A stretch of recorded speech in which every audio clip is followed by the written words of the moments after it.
सर्वांनी जो ऐतिहासिक वैचारिक लढा दिला ते आपल्या महाराष्ट्राच्या 65व्या वर्धापन दिनाच्या निमित्ताने राष्ट्रवादी काँग्रेस पक्षाच्या वतीने 65वा वर्धापन दिन या ठिकाणी साजरा करत असताना ज्यांचा आज आपण अतिशय आदरपूर्वक सत्कार करतो आहोत। उद्याचा महाराष्ट्र घडवण्याची क्षमता ज्यांच्यामध्ये आहे असे राज्याचे मुख्यमंत्री आदरणीय देवेंद्रजी फडणवीस आज या ठिकाणी उपस्थित असलेले सत्कार मूर्ती राज्याचे माजी मुख्यमंत्री नारायणराव राणे, राज्याचे माजी मुख्यमंत्री अशोकराव चव्हाण, राज्याचे विक्रमादित्य उपमुख्यमंत्री नामदार अजितदादा पवार, आमचे ज्येष्ठ नेते प्रफुल्लभाई आदरणीय भुजबळ साहेब, एकनाथ शिंदे साहेबांचे प्रतिनिधी म्हणून या ठिकाणी उपस्थित असलेले प्रताप सरनाईक, दिलीप वळसे पाटील, धनंजय मुंडे, बाबासाहेब पाटील, नरहरी झिरवाळ, आदिती तटकरे, इंद्रनील नाईक, सर्व सन्मान्य व्यासपीठ, समोर बसलेले विधिमंडळातील माझे सर्व सन्मान्य सदस्य भगिनी, विविध स्तरावरील सन्मान्य पदाधिकारी, पत्रकार मित्र, वाहिन्यांचे प्रतिनिधी आणि अभूतपूर्व संख्येने या ठिकाणी उपस्थित असलेल्या माझ्या तमाम महाराष्ट्रप्रेमी नागरिक बंधू भगिनी आणि सहकारी मित्रांनो,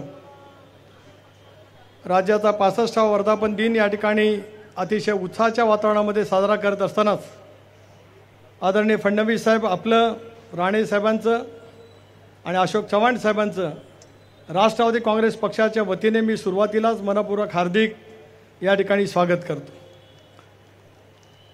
भाषावर प्रांतरचना करण्याचा निर्णय झाल्याच्या नंतरसुद्धा मराठी भाषिकांचं राज्य निर्माण होऊ शकलं नाही। यामुळे संबंध महाराष्ट्राच्या भूमीमध्ये एक तऱ्हेचा वैचारिक वणवा पेटला।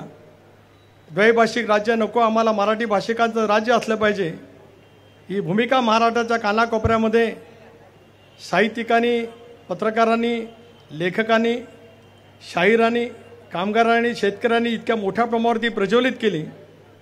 त्याच्यातून एक हुतात्मा चौकाच्या परिसरामध्ये त्यावेळच्या मुख्यमंत्र्यांच्या आदेशानुसार गोळीबार झाला आणि 106 हुतात्म्यांना त्यावेळेला बलिदान द्यावं लागलं। आज 65 वर्षाच्या कालावधीच्या नंतर महाराष्ट्राने नेत्रदीपक प्रगती केली। मराठी भाषिक म्हणून आज आपण सर्वजण एकत्रितपणाने वावरत असतानाच ज्या नागपूर प्रांतातील आज मुख्यमंत्री आहेत ते महाराष्ट्राचे मुख्यमंत्री आहेत, तो सारा विभाग त्याला मध्य प्रदेश प्रांतामध्ये होता। अशोकराव ज्या परिसरामध्ये काम करतात, स्वर्गीय चव्हाण साहेब ज्या परिसरामध्ये काम करत होते, शंकरराव चव्हाण साहेब, तो सारा परिसर त्यावेळेला निजामाच्या राजवटीमध्ये हैदराबादच्या परिसरामध्ये त्यावेळेला जोडला गेला होता। पण आज संबंध मराठी भाषिकांचं हे राज्य निर्माण झाल्याच्या नंतर त्या कालावधीमधील ऐतिहासिक क्षणचित्र, संबंध संयुक्त महाराष्ट्राची चळवळ, महाराष्ट्राच्या निर्मितीच्या नंतर 5व्या 6व्या आणि उद्याच्या भवितव्याच्या असलेल्या पिढीला त्याच पद्धतीने समजावी।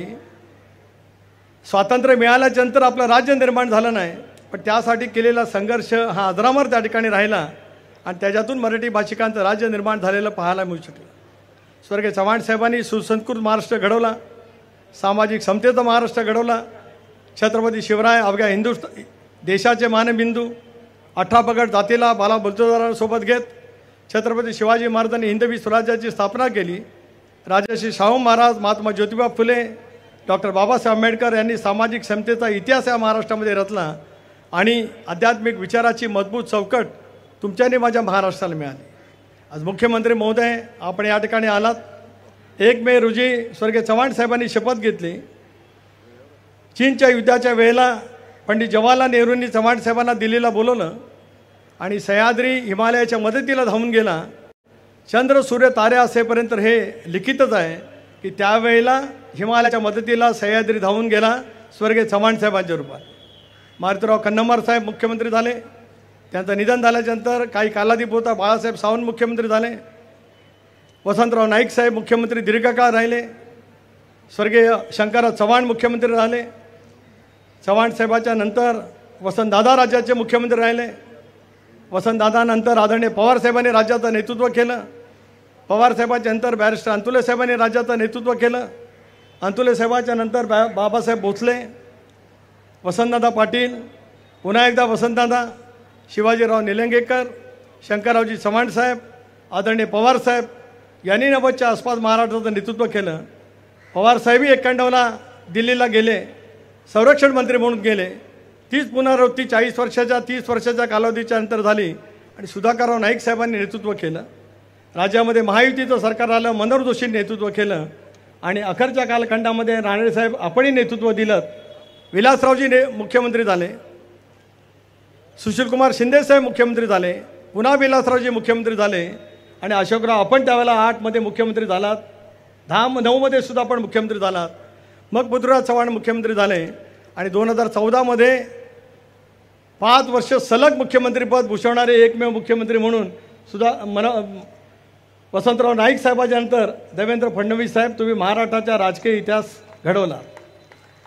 तदनंतरही आपणही मुख्यमंत्री झालात, अजितदादा उपमुख्यमंत्री झाले आणि त्यानंतर उद्धवजी, एकनाथराव शिंदे आणि पुन्हा आपण मुख्यमंत्री म्हणून आज त्या ठिकाणी आहात. आम्हाला सर्वांनाच या गोष्टीचा खचितच अभिमान वाटतो आहे की उद्याचा महाराष्ट्र घडवत असताना शिवशाहू फुले आंबेडकरांच्या सामाजिक समतेवरती दृढ विश्वास ठेवत चव्हाण साहेबांनी बहुजन समाजाचं हित साधायचं असेल तर सरकारमध्ये असलं पाहिजे. म्हणून दादांच्या नेतृत्वाखाली, प्रफुल्लभाईंच्या, भुजबळांच्या नेतृत्वाखाली आम्ही सामूहिक निर्णय घेतला की देशाचे पंतप्रधान नरेंद्र मोदी साहेबांच्या नेतृत्वाखालच्या एनडीएमध्ये सहभागी व्हायचं, राज्यामध्ये आपल्या नेतृत्वाखालच्या सरकारमध्ये सहभागी व्हायचं. तो निर्णय आम्ही घेतला. ती विचारधाराची मूळ नाळ कायम ठेवत आणि उद्याचं भवितव्य देशाचं आणि राज्याचं घडवायचं असेल तर त्याच पद्धतीने काम करण्याची मानसिकता घेतली पाहिजे. या भूमिकेतून आम्ही सगळेजण काम करत आलो.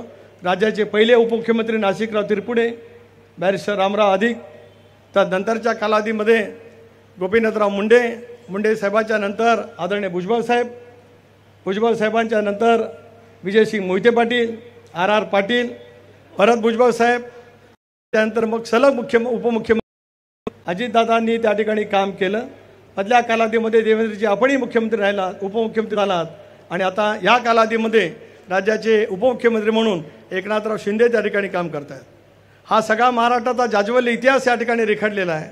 आज आपल्याला या ठिकाणी सन्मानित करण्याची भावना हीच आमच्या सर्वांच्या मनामध्ये आहे की उद्याचा महाराष्ट्र घडवण्यासाठी ज्या गतिमान प्रशासनाची आवश्यकता होती, भक्कम साथ असणाऱ्या केंद्र सरकारची आवश्यकता होती, असा सुवर्ण योगायोग जुळून आल्याच्यानंतर महाराष्ट्राची गौरवशाली परंपरा पुढच्या कालावधीमध्ये त्याच पद्धतीने चालू राहावी या भूमिकेतून आम्ही सगळेजण या ठिकाणी आलो आहोत.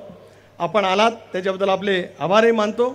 आपण नेहमी म्हणतो बहु असो तो सुंदर संपन्न की महान, प्रिय आमचा महाराष्ट्र महान. हे ज्यावेळेला आपण बोलत असतो त्याला साने गुरुजी म्हणतात, बल सागर भारत हो विश्वात सुबनी राहो. याचा अर्थ असा आहे महाराष्ट्र देश, महाराष्ट्राची भूमी आम्हाला मजबूत करायची आहे, पण महाराष्ट्राबरोबरच देशाला बलशाली करायचा आहे.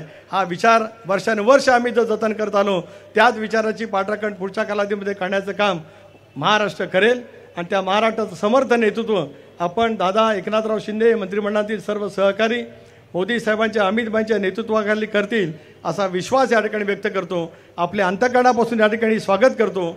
आपल्याला जायची घाई असल्यामुळे आपला सत्कार होऊन आपण आम्हाला संबोधित करावं आणि मग राणे साहेब आणि चव्हाण साहेबांचा सत्कार आम्हा सर्वांच्या वतीने या ठिकाणी होईल. आपले पुन्हा एकदा मनपूर्वक शब्दामध्ये स्वागत, आभार, अभिनंदन. जय हिंद, जय महाराष्ट्र. आदरणीय सुनीलजी तटकरे साहेबांनी